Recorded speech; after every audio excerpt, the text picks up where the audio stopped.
Wow.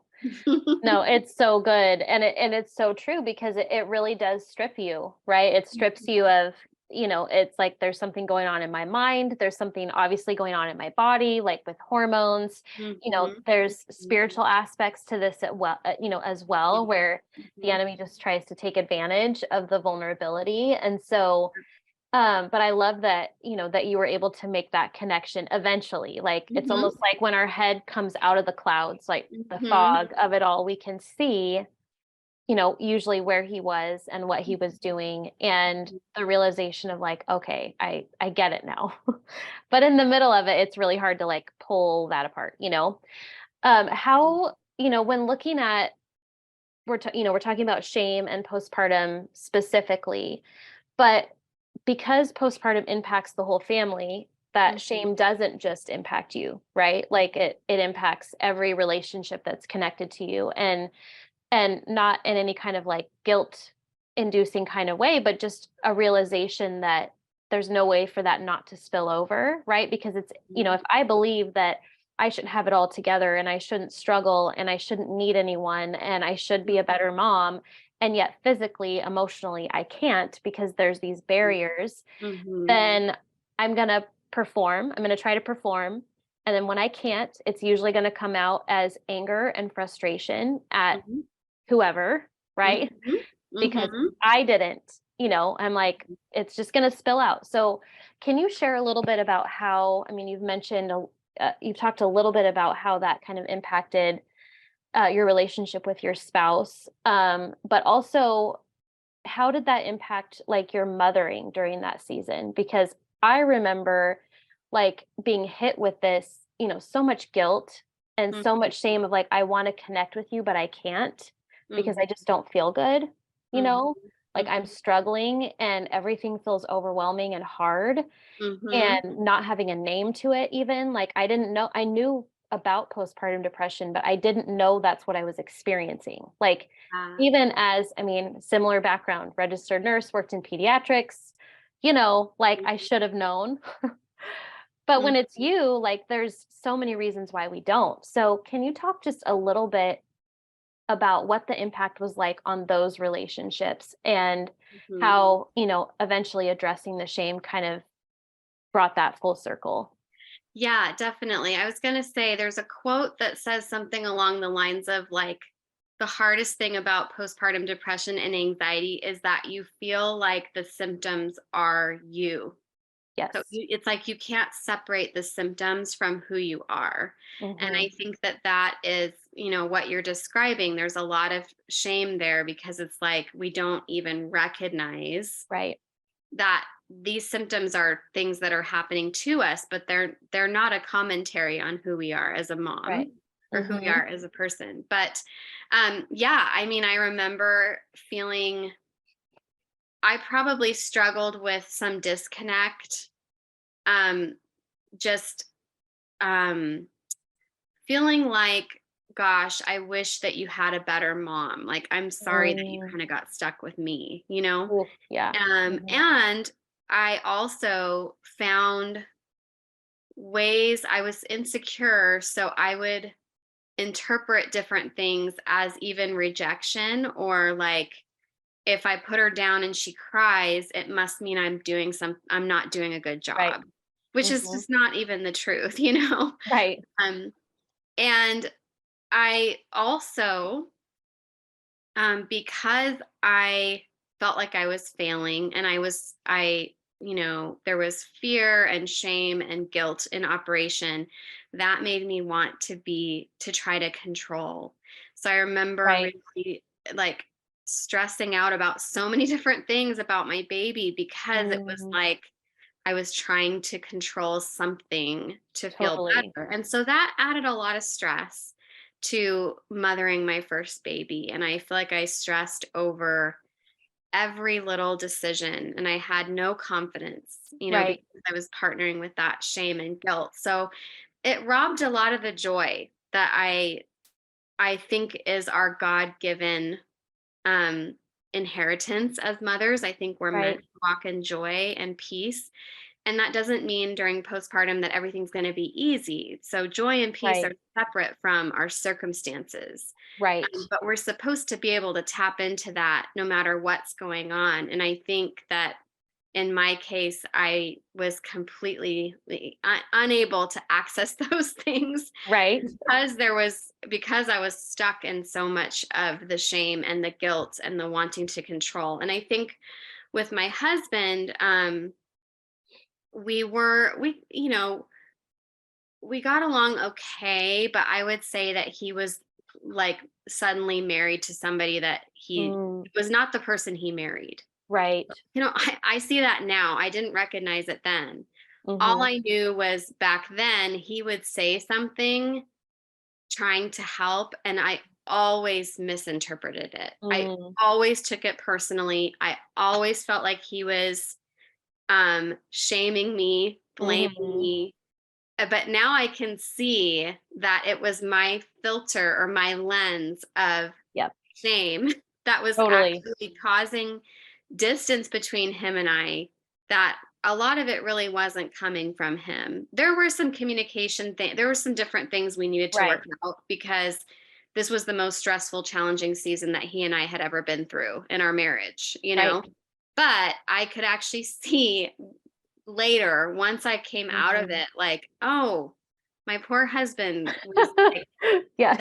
that is not the woman he knows. Like he Right. spent at least a year with somebody who was It was different not than the that. person Yeah. he married.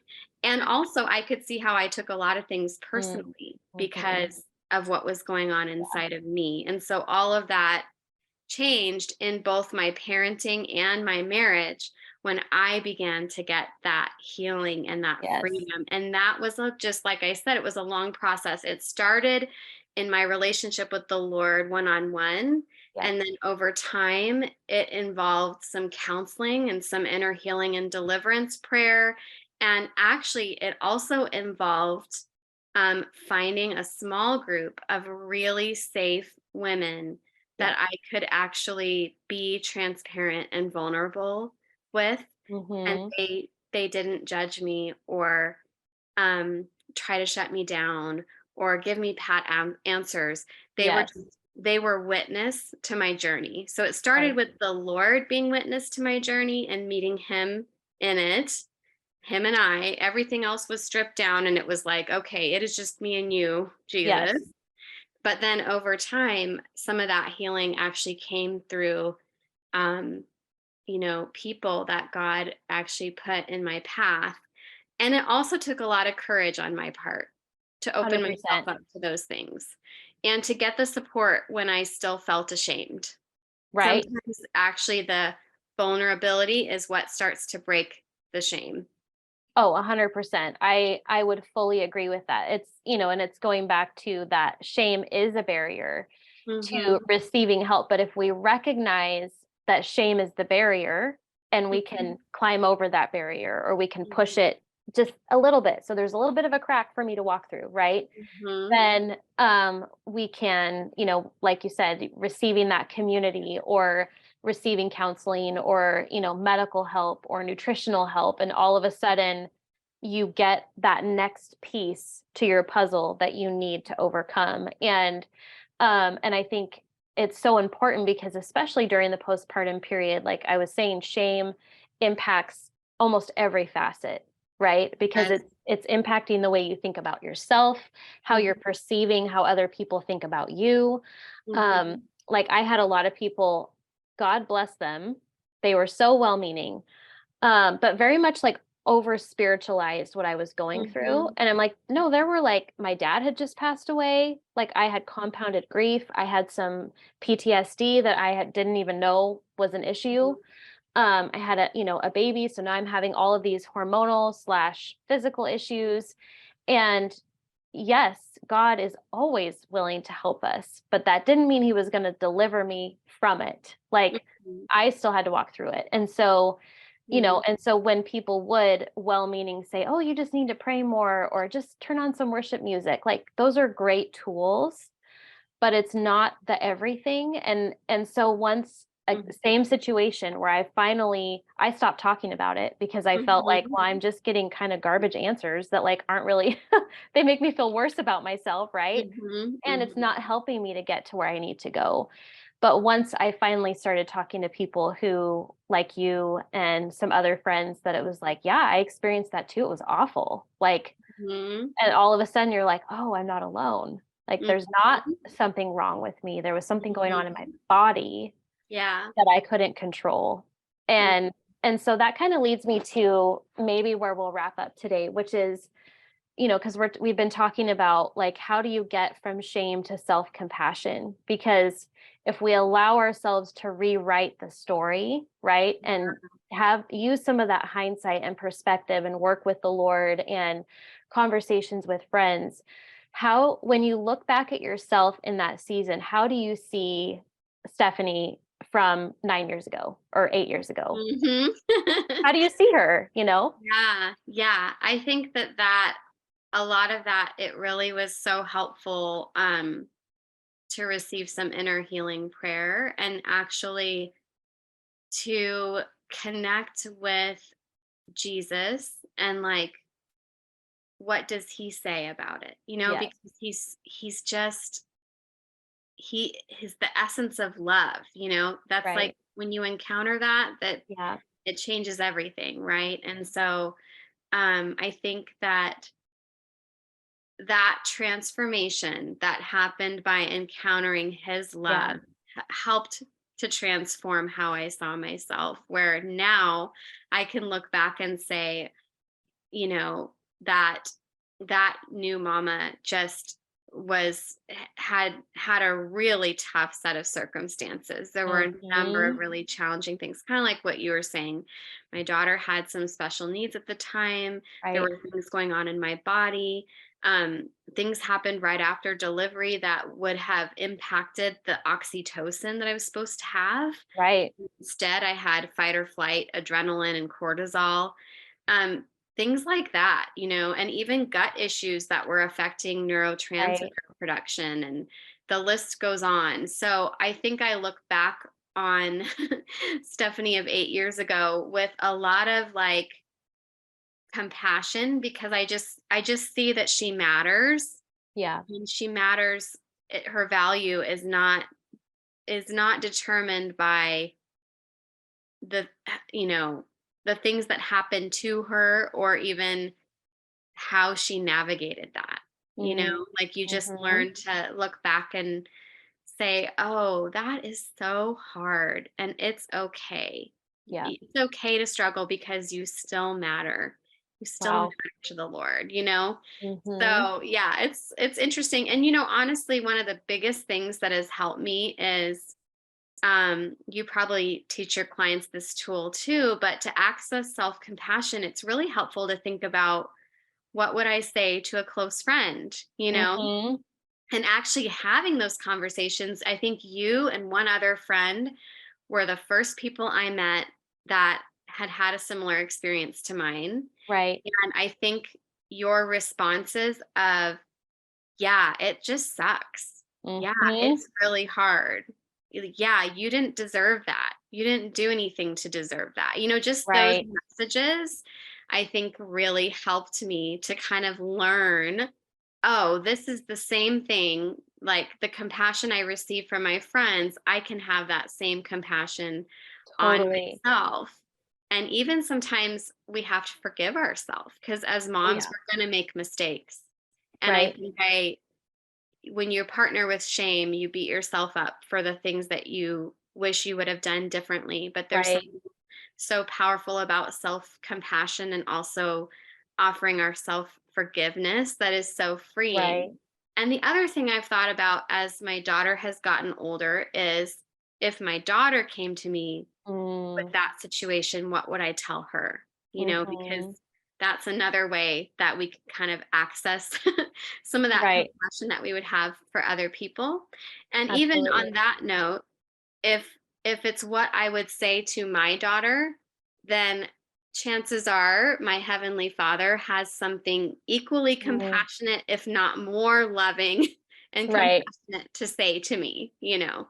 So So good. sometimes when I'm having a hard time discerning what the Lord wants to say to me, I'll kind of think about what I would say to my daughter and then kind of Yeah. reverse that a little bit or turn it around on myself. Right. Well, and it's knowing that, what does that verse say that talks about like if us being imperfect Mhm. parents, right? If we want to do this good, like just imagine what God thinks about you. And I think that's a great tool to give people. And I think, one of the other things I would add to that is if making that I don't want to say jump because it's not really a jump, it's a messy process Oh from yeah. shame to self because you're really, I mean, there's a lot of self-reflection. There's a lot of looking at why do I believe this way? And maybe there's some Mhm. pain I need to address here, or there's Mhm. a reason why I'm so bound up in self-reliance that I can't like Mhm. offer myself self-compassion. Mhm. One of the best things that we can do if we can't offer that to ourselves or maybe even access that with the Holy Spirit or our relationship with Jesus is to meet with somebody who can mirror what we need. Um, Yes. because, we have these amazing things in our brain called mirror neurons. It's why babies learn how to smile. They learn how to smile by looking at, they're mirroring literally what they see on our faces. And if we haven't like experienced that from other people, maybe we didn't get that from parents or peers even, we Mhm. need to have somebody else reflecting that for us. So whether that's a friend, a pastor, a counselor, Mhm. receiving some inner healing and deliverance, like whatever that looks like, it's okay to say, I don't actually know how to access this myself. Like, I need, there were different parts of my journey, not even related to postpartum, that I needed to have somebody mirror for me what it looked like to be cared for or Mhm. loved in a certain way so that the shame could just fall. Like, Yes. it had a safe place to just kind of land. And that is Mhm. what we do for each other as friends, right? It's like, tell me what was that like for you, and I think our little circle, we all three have kids with special needs, and so we understood that extra element Here. of Yeah. struggle where it was like, and I think that was the first time for me that I was like, oh, I'm not alone in this. Mhm. Even 10 years later, it was like, oh, I'm not alone in this. It's amazing. Yeah. So I Yeah. think you touched on so many just, it's that whole mind, body, spirit, Mhm. addressing that from a mind, body, spirit connection. Like we have to look at why we're believing the things that we are, but even identifying, I think you tackled that really well of identifying what shame sounds like. It's the shoulds, the shouldn'ts, I should have it all together. I don't need help. Like all of those thoughts and really kind of looking at them as something from outside of you. Like Mhm. I'm going to choose to look at this like it's written out on a piece of paper. Do I want to be thinking these thoughts? Like, Mhm. is this something I really want? Do I really want to accept this about myself? And Yeah. then where is that coming from? Because if we can take it from inside of us to outside of us, it's a little bit easier to develop that awareness to say, okay, like there's something that's keeping me from moving forward in my healing and accessing help, like you said, and talking about my problem. And it's really important to develop, that self-awareness and the self-compassion and just knowing that that's a journey. um Mhm. I'm Yeah. still, I think, even 12 years later, like recovering certain little pieces of my journey with postpartum of like, wow, that was really hard, Mhm. Mhm. and being able to look back at my younger self and being like, gosh, I just want to give you a hug. Like that was so hard. Exactly. Yeah, I had an experience recently when you were talking about like we need to find somebody that we can access that compassion with. I think that that is probably a big reason why practitioners like yourself and myself, I think that's a big reason why we do what we do, because 100%. we want to be that source of support to mirror that compassion and to help women identify what is the story that I'm telling myself Yes. about the circumstances. Because I think that is the biggest thing that I didn't see at the time, but it was like, you know, I don't know, let's just take an example of like the baby had a tough time breastfeeding. Well, she could have a tough time breastfeeding because she has a tongue tie. But what is the Right. story I'm telling myself about that? Oh, I'm telling Right. myself this story that I'm doing a bad job and I'm not good at Yeah. breastfeeding. I'm not a good mom if I can't figure this out. Right. So Yes. sometimes it helps to have a safe person, which can be a practitioner, to kind of help Absolutely. mirror that compassion and help you to get step outside of your story. And that was once I really started to see the all of the different things that were going on for postpartum, I became really like this almost this righteous anger, but also this passion of like, no one else should have to struggle this way Yes. and be bound to all of this and, isolated in shame the way I was.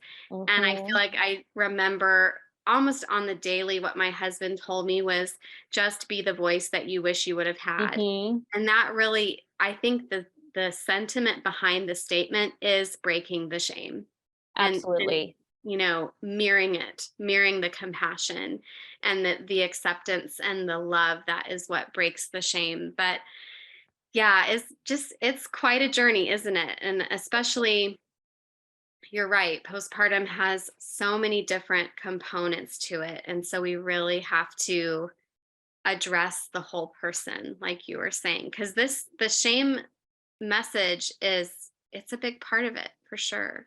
It is. Well, and I'm even thinking about the part of like recognizing that our I think part of what contributes to the shame, like just from a practitioner, with our medical background, conventional medicine, it's really not built to support women postpartum at Oh all. no. Like, I see, this list of, okay, you come in for one lactation visit and a 6-week checkup. Mhm. Like, how there are so many needs that a woman has that require community, it requires Mhm. support, it requires sacrifice. Mhm. Like, there is so much involved in that process, and I think it's why so many women are moving from that model to private, like working with a private practitioner or working with a coach or a counselor or both, Mhm. and Mhm. just saying like, I'm not going to put myself in a position that sets me up to fail.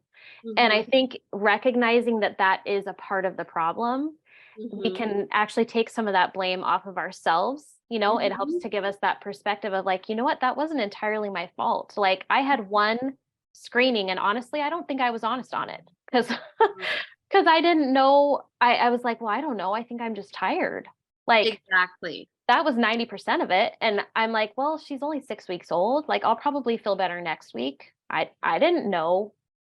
I didn't know. I mean, there's just so much I didn't know. And so I think what you do is so vital because it's really eliminating the room. It's eliminating room for shame and disappointment and frustration. And you're really, you're setting people up to succeed in an area where you know what it feels like to fall flat on your face and not for a lack of trying, right? Mhm.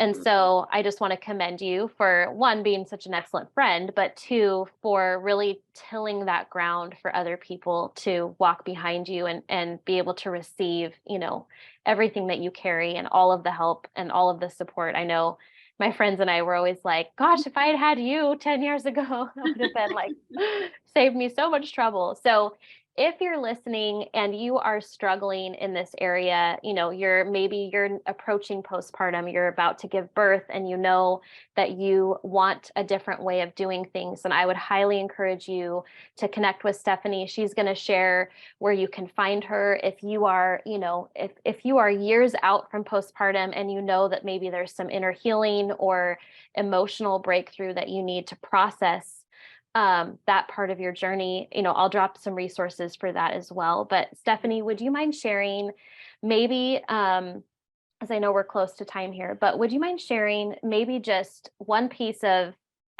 encouragement or advice and then where people can find you?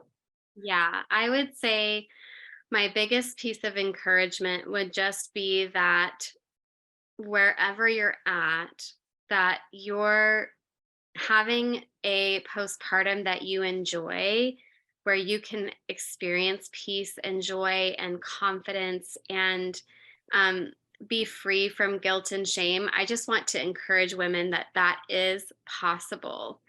this is not necessarily going to happen on its own. Like we said, our culture doesn't set us up for that, but it is possible. And there is a better way. And so Yes. I would love to connect with you.